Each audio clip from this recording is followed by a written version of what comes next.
From VOA Learning English, this is the Agriculture Report. The United Nations Food and Agriculture Organization says Africa has more food security problems than any other continent.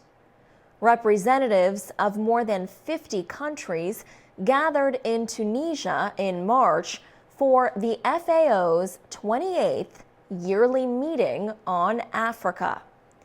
The conference ended with a renewed promise of support for food security and continuing development. The FAO says Africa has enjoyed strong economic growth in recent years, but it says the continent continues to suffer from low agricultural productivity, low pay in rural areas, and high rates of malnutrition. But it says conditions in some areas have improved, partly because of increased production of basic crops. The UN agency says farmers are growing better kinds of bananas in Eastern and Central Africa. It says farmers are planting maize that produces more crops.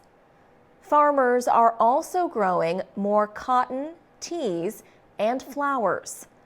But the FAO warns all of that is not enough for the growing population. The FAO says agricultural production in African countries has risen less than 1% a year compared to 2% in other developing countries. Bukhar Tijani is the agency's Assistant Director General. He says the FAO wants to increase investment in small farms, many of which are controlled by women. And he wants to get more people interested in farming. Mr. Tijani says young people must understand that farming is big business, not just a tradition. He says the FAO and its members should help African countries create a dependable, solid agricultural system. He says this means young people must become farmers. For VOA Learning English, I'm Alex Villarreal.